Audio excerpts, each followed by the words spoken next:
Hello नमस्ते सम्पूर्ण YouTube मित्रहरूलाई। आज खोर्सानी टिप्दै हो, डल्ले खोर्सानी।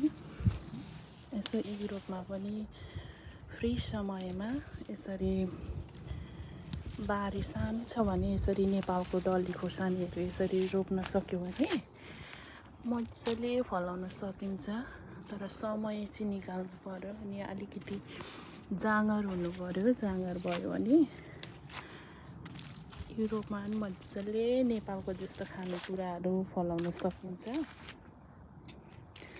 यो जाडो लाग्न आँटेछ अनि त्यही भएर काँचो टमाटर टिपेको। अनि यो चाहिँ डल्ले खोर्सानी र लाम्चे खोर्सानी हो। अनि चिसो बढ्दैछ दिनदिनै, त्यही भएर खोर्सानीहरू टिपेको। यसपालि चाहिँ खोर्सानी त्यस्तो मजाले फलेन पहिलाको वर्षको जस्तो गरेर।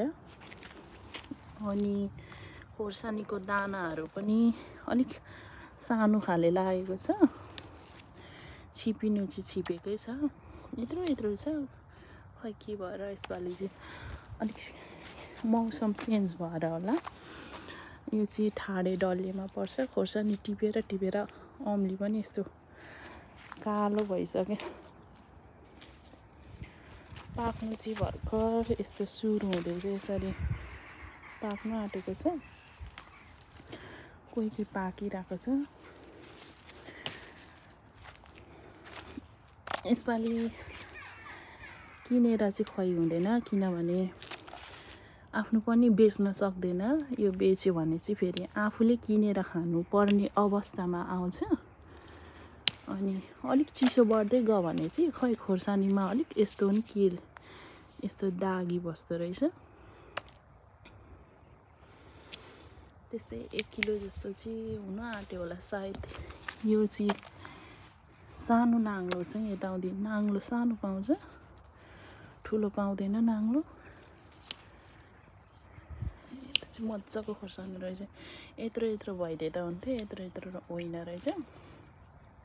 अलिक सानो सानो रहेछ कुन कुन बोटको। तर मजाले फल्यो भने चाहिँ राम्रोसँगले 2-3 वर्ष खानु पाउँछ। यसो बारी खेर जानुभन्दा चाहिँ यसो खोर्सानी नै धेर मेहनत जाँदैन, खोर्सानी नै रोप्दा हुन्छ।